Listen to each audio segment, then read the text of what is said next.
కుప్పం నియోజకవర్గంలో పర్యటిస్తున్న నారా భువనేశ్వరి బోట్ షికార్ చేశారు. దానికి సంబంధించిన బ్రేకింగ్ ఇది.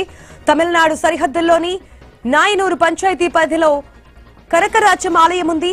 అమ్మవారికి భువనేశ్వరి ప్రత్యేక పూజలు చేశారు. అనంతరం భక్తుల కోరిక మేరకు ఆలయం ముందున్న పాలారు నదిలో బోటులో విహరించారు. ఇక్కడి వాతావరణం చాలా ప్రశాంతంగా ఆహ్లాదంగా ఉందని భువనేశ్వరి అన్నారు.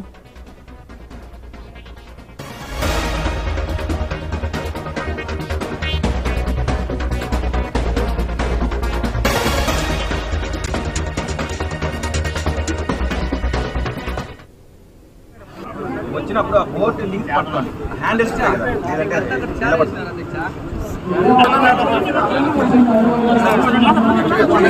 అయితే ఆగస్ట్ లో సీఎం చంద్రబాబు కూడా కుప్పం నియోజకవర్గంలో పర్యటించినప్పుడు బోట్ షికార్ చేశారు. నాడు పరమ సముద్రంలో స్థానికులతో కలిసి విహరించారు ఆయన. మనం ఆ రెండు విజువల్స్ కూడా క్లియర్ గా చూస్తున్నాం. ఫస్ట్ విండోలో ఇవాళ పాలార్ నదిలో నారా భువనేశ్వరి బోట్ షికార్ చేస్తున్నటువంటి విజువల్స్. సెకండ్ విండోలో మనకి ఆగస్టు 30వ తేదీన అదే పరమ సముద్రంలో AP CM Chandrababu Naidu boat షికార్ చేస్తున్నటువంటి విజువల్స్ రెండు కూడా మనం క్లియర్ గా చూస్తున్నాం. దీనికి సంబంధించిన డీటెయిల్స్ మా ప్రతినిధి గోపీనాథ్ ద్వారా తెలుసుకుందాం. Good afternoon Gopinath. పాలేరు నదికి సంబంధించి ఈ రోజు గతంలో ఆగస్టు 30వ తేదీన ఏపీ సీఎం చంద్రబాబు, ఈ రోజు సీఎం సతీమణి నారా భువనేశ్వరి కూడా బోట్ షికార్ చేస్తున్న విజువల్స్ మనం చూస్తున్నాం. డీటెయిల్స్ ఏంటి?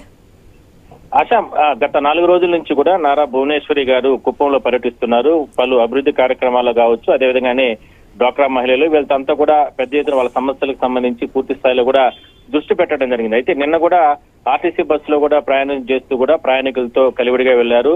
అయితే ఇవాళ మాత్రం చాలా ఆసక్తికరంగా, ఎందుకంటే ఆగస్టు నెల 30వ తారీఖున ముఖ్యమంత్రి చంద్రబాబు కుప్పం పర్యటన వచ్చిన సందర్భంలో ఆయన కూడా అమ్మవారి ఆలయం వద్ద పాలేరు నది ఒడ్డుపైన ఉన్నటువంటి అమ్మవారి ఆలయం వద్ద ప్రత్యేక పూజలు చేసి అక్కడ అంటే కుటుంబ సభ్యులతో అక్కడ పూజలు చేసినటువంటి ముఖ్యమంత్రి చంద్రబాబు అక్కడ నదిలో అంటే బోటు షికారు చేయడం జరిగింది. ఇవాళ కూడా నారా భువనేశ్వరి గారు కూడా అక్కడ ప్రత్యేకంగా పూజలు చేసి అమ్మవారిని ఆశీస్సులు పొందిన తర్వాత బోటు షికారు చేశారు. కొంతమంది అంటే భద్రత పరంగా వద్దు అని చెప్పినప్పటికీ కూడా కొంతమంది అంటే భద్రతా చెప్పినప్పటికీ కూడా ఎంతో ప్రశాంతంగా ఉంది ఇక్కడ వాతావరణం.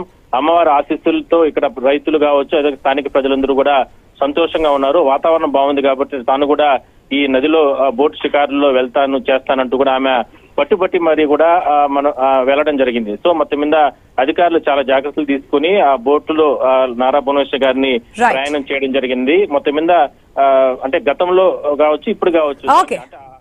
Thanks for the update Gopinath.